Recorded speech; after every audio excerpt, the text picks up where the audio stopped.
Fíjense aquí, información de la República, entrevista de María Elena Hidalgo. Aquí la entrevista la realiza a Rosa María Alfaro, comunicadora, experta en medios de comunicación, exdirectora de la Asociación de Comunicadores Calandria. Ella dice, si no hay diversidad de voces, no hay democracia. Por aquí hay también un párrafo interesante, entre comillas, ahí está, dice, la señora Rosa María Alfaro dice, la concentración de los medios en una sola mano es contradictoria con los estándares internacionales de pluralidad y de diversidad. Este es el tema que ha concitado la atención de muchos. Estamos con un experto en el tema constitucional y administrativo, el doctor Ángel Delgado. Le damos la bienvenida. ¿Cómo está, doctor Delgado? Muy buenas noches y muchas gracias por la invitación y la oportunidad de conversar un tema tan importante con todos los amigos que nos están escuchando. Gracias a usted por recibir nuestra convocatoria, acompañarnos, y viene la pregunta directa de don César Augusto Dávila. Doctor, no sé si debo tutearte, no, somos muy amigos. Por eso, adelante. Y tú eres una persona largamente vinculada a los medios, concretamente, a ti no te puede contar el cuento a nadie. Tú sabes cómo se maneja, cómo se editorializa, cómo se conceptualiza el periódico y cómo se establece una línea editorial. ¿Estarías de acuerdo con lo que ha formulado nuestro invitado anterior, en el sentido de que a la voz de una denuncia el Tribunal Constitucional debería sancionar la ilegalidad de un cierto monopolio mediático? ¿Estarías de acuerdo con eso? Sí, bien, yo quisiera un poco recordar, César Augusto, sí, la experiencia de Liberación en la cual tuvimos la dicha de poder participar, claro, porque esa fue una jornada en la cual la libertad de prensa se ejerció desde abajo, desde la oposición democrática, contra un gobierno que intentaba monopolizar y silenciar los medios de expresión para sus fines. En consecuencia, efectivamente hay una trayectoria de la cual nos sentimos orgullosos, y hoy que hay algunos problemas como los que estamos aquí señalando, creo que hay que recordar esas épocas para darnos el brío y sobre todo la confianza de que las cosas no tienen que ser inevitablemente como algunos quieren, sino hay que hacer prevalecer una auténtica libertad de expresión. Y en torno a la pregunta, yo diría que, en efecto, creo que el Perú necesita ingresar a un debate que aparentemente para muchos resulta intocado, que no se puede siquiera mencionar. Pero mira tú, en una sociedad democrática, la naturaleza del régimen es el reconocimiento de que en el ámbito social opera un conjunto de fuerzas que tienen puntos de vista, pareceres e intereses distintos que están en permanente pugna. La concepción democrática recusa la idea de una comunidad cerrada con un solo pensamiento, y por eso es que las democracias son inevitablemente abiertas. Para que la democracia se gobierne y pueda ser elevado a nivel de régimen político, necesita indudablemente que se forme una determinada corriente u opinión pública. Y la opinión pública únicamente se forma a través de los procesos de deliberación y confrontación democrática de las ideas. Y es ahí entonces donde la libertad de expresión y los medios de comunicación cumplen un rol fundamental. Sin los medios, evidentemente no se puede conformar una opinión pública que forme una determinada mayoría y que sea capaz de señalar un rumbo para el país. Y por esa razón resulta peligroso, para decir lo menos, que exista alguna suerte de mecanismo que quiebre la pluralidad de medios necesarias para que fluya esas opiniones, esos puntos de vista que van a ir convergiendo en una opinión pública que se vuelve voluntad nacional y que finalmente se transforma en gobierno. En consecuencia, resulta reñido con la naturaleza de la democracia cualquier proceso de acumulación de medios de información, de medios de prensa, porque justamente es contraria a la pluralidad y no permite esa deliberación, ese trasiego de ideas necesario para que se forme un espíritu público. ¿Podría darse el caso que si yo tengo el 78% o el 80% de la publicidad de la prensa escrita, que pueda poner condiciones a ese otro 20% que son los que tienen menos capital o son diarios de provincias más pequeñitos, y les puedo decir, ¿saben qué? Yo concentro la publicidad, señor Estado, señores grupos económicos, conmigo tienen estas ofertas, pero a este 20% no le dé. Con lo cual ya la situación, estamos hablando también de consumidores, que se vería afectado. ¿Cómo analiza eso? Claro, porque evidentemente el régimen democrático también reconoce que los seres humanos somos seres falibles, dotados de un conjunto de ambiciones. En fin, la sociedad no es un conjunto de santos. Si fuéramos un reino angelical, quizás no habría por qué pensar tanto en instituciones, en regímenes políticos, y el debate de los constitucionalistas quizás quedaría como una cosa marginal.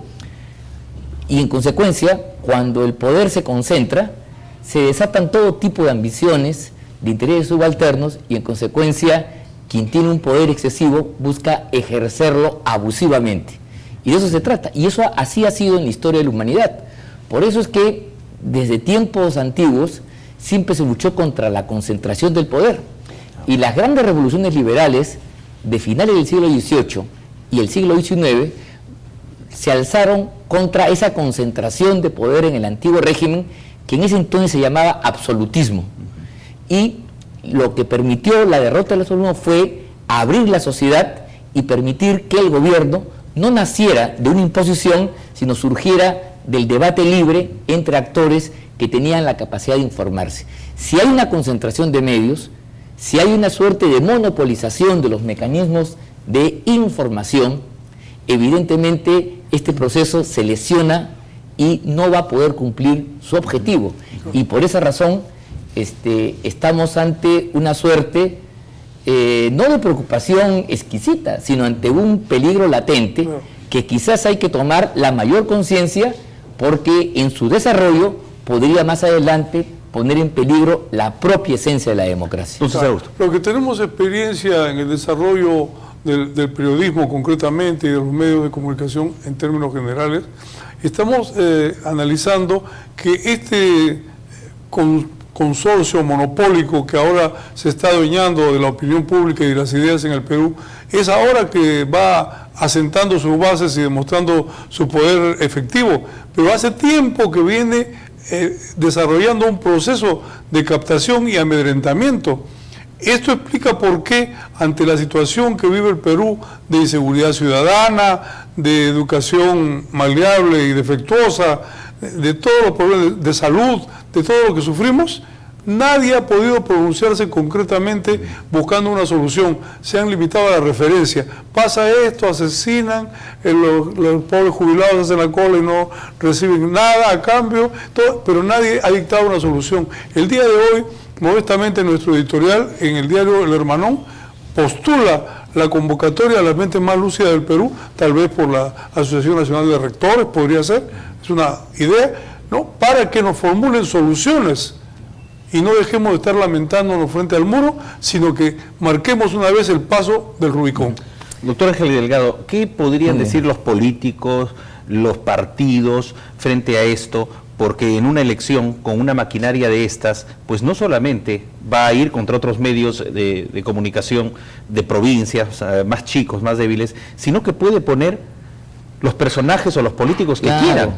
Claro, una sobrepresencia de una concentración de medios con un pensamiento único, para usar una terminología, evidentemente apunta a moldear en un sentido unilateral la conciencia ciudadana, porque la información que le va a llegar a un importante sector de la población va a estar unilateralizada y va a tener los sesgos que los intereses que el grupo defiende lo van a intentar extender, y el debate, la confrontación de ideas no se va a producir en pie de igualdad. Mira tú, qué cosa más contradictoria.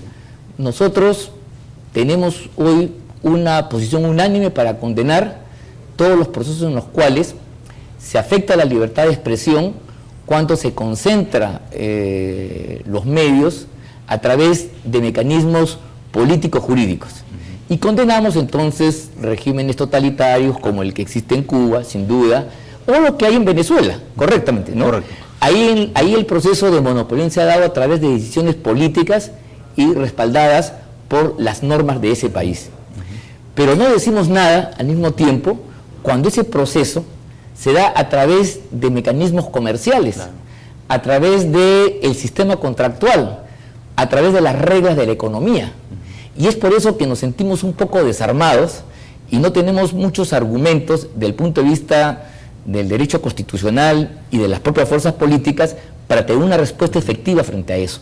Frente al primer caso sí hay una unanimidad y la doctrina ha ensayado una serie de argumentos que condenan esas prácticas. Y sobre eso hay unanimidad y hay inclusive organismos que cada vez que algún presidente, alguna autoridad en algún país, mediante una norma que se convierte en un úcase, quiere cercenar la libertad, hay una protesta generalizada. Pero no existe lo mismo cuando, usando métodos no políticos, sino métodos de la economía, el tráfico comercial, la compra-venta, los contratos, se llega finalmente a una situación muy parecida, donde finalmente se llega a una concentración oligopólica o monopólica de los medios de comunicación. Vamos a ir a las ideas finales, nos queda apenas 2 minutos, voy a pedir un esfuerzo de síntesis tanto del doctor Ángel Delgado como a don César Augusto Dávila, porque entonces el detalle sería que es muy parecido. Maduro y el chavismo concentran medios y aquí el comercio también concentra medios. Don César Augusto Dávila y Ángel Delgado. Una inquietud, una curiosidad periodística. En el supuesto caso de que existiera la voluntad política por parte del Ejecutivo y Legislativo de modificar el avance de este monopolio, ¿cuáles serían los procedimientos que deberían abordar? Bien, yo creo que este es un debate que tiene que llevarse primero a la sociedad civil y me parece fundamental la labor que están haciendo ustedes aquí en este canal con Ricardo Belmont, porque primero genera conciencia, porque esto no es un tema natural, aparentemente aparece pues como una actividad lícita donde cualquier persona puede comprar o vender, pero el resultado es igual lo que acontece en la Venezuela de Chávez y Maduro, por otros medios. En consecuencia por otros medios, por esa razón entonces yo creo que es tiempo de que la clase política y sus expresiones en el gobierno, en el parlamento, empiecen seriamente a debatir mecanismos que de alguna manera impidan resultados no deseados, cuál es la concentración de medios, porque eso obstaculiza el desarrollo democrático del país al poner una suerte de bozal o límite a la libre expresión, que es la garantía que permite formar la voluntad, el espíritu público imprescindible para que una democracia funcione. De eso se trata en última instancia. Ese es el reto que tenemos para la agenda política de los próximos años. Controlar estas formas no previstas, pero cuyo resultado no tiene nada de distinto a lo que acontece en países de naturaleza totalitaria. Gracias al doctor Ángel Delgado por su presencia en el programa.